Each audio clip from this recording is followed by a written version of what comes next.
Baiklah, di sini saya akan menjelaskan yang dimaksud dengan etika. Etika berasal dari bahasa Yunani yaitu ethos, yang merupakan nilai-nilai dan norma-norma yang menjadi pegangan seseorang atau suatu kelompok dalam mengatur tingkah lakunya. Etika adalah pedoman dalam bersikap dan berperilaku, yang di dalamnya berisi garis besar nilai moral dan norma yang mencerminkan masyarakat yang ilmiah, edukatif, kreatif, santun, dan bermartabat. Sedangkan karya ilmiah atau tulisan ilmiah merupakan karya seseorang ilmuwan yang berupa hasil pengembangan yang mengembangkan ilmu pengetahuan, teknologi, dan seni yang diperoleh melalui kepustakaan, kumpulan pengalaman, dan pengetahuan orang lain sebelumnya.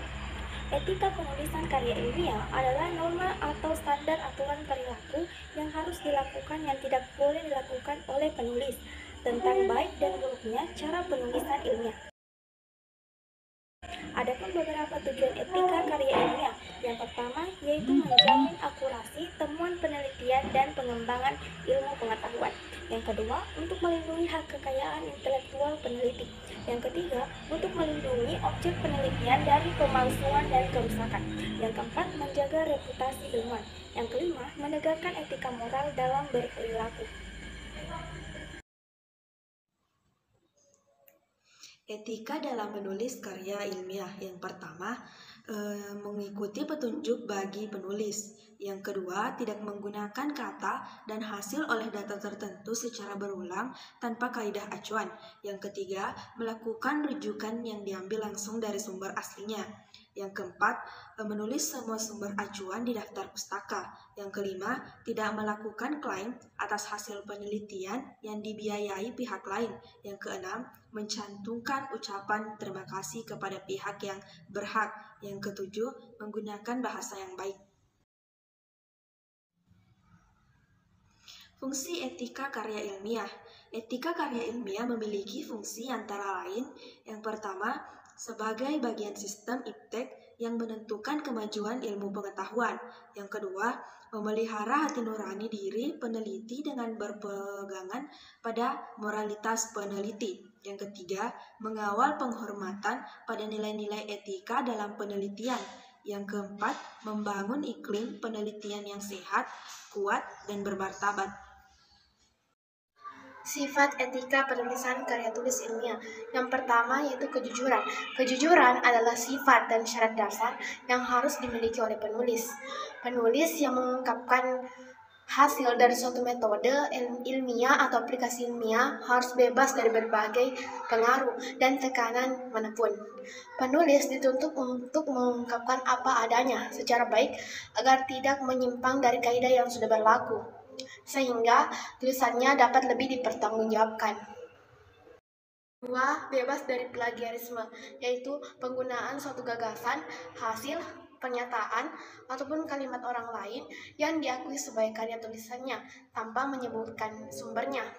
Pencantuman sumber itu sangat penting guna memberikan penghargaan kepada penulisnya berupa pengakuan yang semestinya atas tulisan tersebut. Pengakuan tersebut dapat dengan menyebutkan sumber kutipannya seperti nama penulis, tahun terbitan, dan halaman yang dikutip. Yang ketiga, menjunjung tinggi hak cipta berkaitan dengan hak atas keaslian hasil temuan ilmu dan pengetahuan. Maka itu, hak cipta adalah hak penemu atas keaslian hasil temuannya dalam ilmu pengetahuan, serta hak untuk mengungkapkan atau memperbanyak hasil temuannya. Yang keempat yaitu keabsahan. Keabsahan terkait dengan konsep atau gagasan yang diungkapkan setiap penulis. Karya tulis ilmiah harus mampu mengungkapkan konsep atau gagasan yang diuraikannya secara baik, bahwa gagasannya adalah sebenar-benarnya, sebenar-benar gagasan yang menjadi dasar uraiannya. Dari awal suatu tulisan, penulis harus mampu mengungkapkan gagasannya tersebut secara baik sehingga tidak memberikan makna lain atas tulisannya. Yang kelima, keterandalan. Keterandalan adalah ketepatan dan kemantapan atas materi tulisan. Suatu tulisan harus bisa diungkapkan secara tepat sesuai dengan maknanya, sekaligus harus konsisten setiap uraiannya, selalu memiliki keterkaitan dengan keterandalan. Yang keenam, integritas. Dalam melakukan penelitian, tentu saja pihak peneliti akan melakukan janji atau perjanjian dengan pihak lain, yang mana perjanjian ini berhubungan dengan proses penelitian, baik dalam pengumpulan data maupun metode dan prosedur penelitian. Ketika peneliti melakukan perjanjian dengan pihak lain, maka peneliti harus menepati janji tersebut.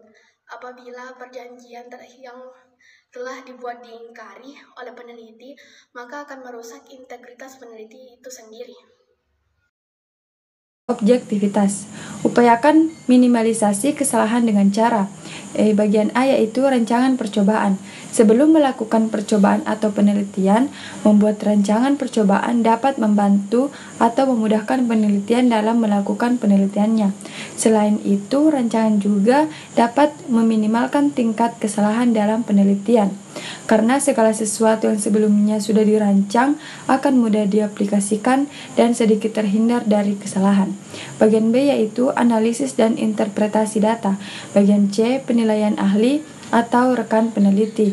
Dalam sebuah penelitian yang sedang dilakukan ataupun sudah selesai dilakukan, apabila mendapat penilaian dari ahli penelitian atau rekan peneliti lain, akan dapat meminimalisasikan tingkat kesalahan pada penelitian tersebut. Penilaian yang diberikan biasanya dapat berupa pujian atau kritikan maupun saran. Saran atau kritikan tersebut yang dapat membangun sebuah penelitian agar dapat menjadi penelitian yang menghasilkan bukti atau data yang relevan. Bagian D yaitu keputusan pribadi. Bagian E, pengaruh pemberi dana atau sponsor. Dan merupakan salah satu hal yang sangat penting bagi berlangsungnya sebuah penelitian. Besar atau kecilnya dana yang tersedia sangat berpengaruh terhadap berhasil atau tidaknya sebuah penelitian. Yang kedelapan yaitu ketelitian. Ini muncul karena adanya rasa kepedulian dari peneliti. Bentuk dari ketelitian ini biasa dilakukan dari hal-hal yang sangat mudah dan simpel. Contoh mencatat pekerjaan yang akan dilakukan tiap peneliti, misalnya kapan dan di mana pengumpulan data dilakukan. Selain itu, catat alamat korespondensi responden, jurnal atau agen publikasi lainnya. 9. Keterbukaan. Dalam menuliskan hasil laporan penelitiannya, seorang peneliti harus terbuka dalam berbagai data, hasil, ide, alat, dan juga sumber daya penelitian terhadap para pembaca. Selain itu, peneliti juga harus terbuka terhadap kritik dan ide-ide baru yang disampaikan oleh para pembaca, meskipun pada akhirnya masukan tersebut tidak diterima karena adanya perbedaan pendapat. Penghargaan terhadap HAKI. Penelitian dilakukan untuk membuktikan apakah teori-teori yang ada sesuai dengan kenyataannya atau tidak. Jika hasil dari penelitian tersebut tidak sesuai dengan teori yang ada, maka dapat terjadi munculnya teori yang baru. Untuk dapat membuktikan apakah teori-teori yang ada sesuai dengan praktiknya, peneliti tentu membutuhkan referensi dari berbagai pihak. Penghargaan terhadap kerahasiaan atau responden. Sebuah penelitian pastinya memuat atau menyajikan berbagai data sebagai pendukung dari hasil penelitiannya. Namun, jika data tersebut menyangkut data pribadi, kriminal, dan lain sebagainya yang dianggap sebagai rahasia oleh responden, maka peneliti harus menjaga rahasia oleh responden. Rahasia tersebut, contohnya, peneliti melakukan suatu studi kasus pada suatu perusahaan di mana data yang diberikan oleh perusahaan merupakan data rahasia perusahaan. Publikasi yang terpercaya. Dalam mempublikasikan hasil penelitian yang telah dilakukan, sebaiknya peneliti menghindari publikasi penelitian yang sama secara berulang-ulang ke berbagai media. Pembinaan yang konstruktif. Dalam sebuah penelitian tidak menutup kemungkinan seorang peneliti mempunyai seorang pembimbing Peran seorang pembimbing dalam penelitian adalah memberi arahan dan masukan bagi mahasiswa atau peneliti pemula yang masih membutuhkan pembimbing. Penghargaan terhadap kolega atau rekan kerja. Jika dalam penelitian, peneliti mempunyai tim, maka etika yang harus dilakukan adalah menghargai dan memperlakukan rekan penelitian dengan semestinya dan layak. Tanggung jawab sosial. Upayakan penelitian yang disusun berguna demi keselamatan masyarakat, meningkatkan taraf hidup, memudahkan serta membuat aktivitas kehidupan menjadi lebih efisien dan efektif, meringankan beban hidup, serta bertanggung jawab mendampingi masyarakat dalam mengaplikasikan hasil penelitian. Tidak melakukan diskriminasi. Hindari melakukan perbedaan pada rekan kerja atau mahasiswa karena jenis kelamin, ras, suku, dan faktor-faktor lain. Kompetensi. Kompetensi dan keahlian diperlukan untuk menghasilkan karya ilmiah yang semakin baik ke depannya. Hal ini dapat dilakukan melalui pendidikan dan pelatihan. Legalitas. Penelitian harus memahami dan mematuhi segala peraturan institusional dan kebijakan pemerintah yang terkait dengan penelitian agar tidak merugikan banyak pihak, bagi diri sendiri maupun orang lain. Aturan legalitas ini biasanya terkait dengan hak cipta. Assalamualaikum warahmatullahi wabarakatuh. Perkenalkan, nama saya Nurul Ilmi. Di sini saya bersama narasumber saya, Natasha Nubra. Saya akan menanyakan mengenai etika penulisan karya ilmiah. Sebagai mahasiswa, tentunya tidak asing dengan namanya karya tulis ilmiah. Apa yang Anda ketahui mengenai karya tulis ilmiah? Baik, karya tulis ilmiah merupakan karya tulis yang dibuat untuk memecahkan suatu permasalahan dengan landasan teori maupun dengan metode-metode ilmiah. Biasanya karya ilmiah berisikan fakta, data, ataupun solusi dari masalah yang diangkat. Dalam karya tulis ilmiah tentunya terdapat etika penulisan karya tulis ilmiah. Mengapa perlu adanya etika penulisan karya tulis ilmiah? Tentu perlunya ada etika penulisan karya ilmiah karena hal tersebut sangat penting agar penulis mengetahui walaupun ia memiliki kebebasan dalam menuliskan karya tulis ilmiah, tetapi ia harus mempertanggungjawabkan karya tulisnya. Apa saja bentuk etika penulisan karya tulis ilmiah yang Anda ketahui yang harus ada dalam diri seorang penulis? Yang pertama yaitu kejujuran, yang kedua itu terbebas dari plagiarisme, yang ketiga itu keabsahan, keempat menjunjung tinggi hak cipta, yang kelima itu keteladanan, dan yang terakhir yaitu integritas. Dari bentuk etika penulisan karya tulis ilmiah yang Anda jelaskan terdapat yang namanya bebas dari plagiarisme. Apa yang Anda ketahui tentang plagiarisme?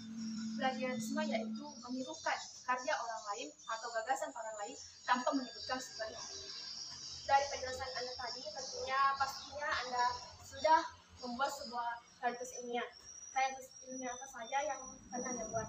Sebagai mahasiswa tentu tidak asing dengan makalah, dan makalah adalah karya tulis ilmiah yang pernah saya buat. Apakah makalah yang Anda buat sudah sesuai dengan etika penulisan karya tulis ilmiah? Sejujurnya belum, tetapi saya berusaha agar memenuhi standar etika penulisan ilmiah tersebut. Assalamualaikum warahmatullahi wabarakatuh. Saya dari Indonesia Putri bersama dengan saudari Rika Fitriani.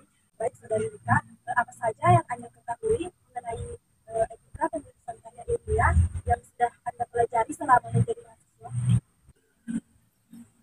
Baik, yang saya ketahui mengenai karya ilmiah ada beberapa macam, yaitu yang skripsi, tesis, disertasi, artikel ilmiah,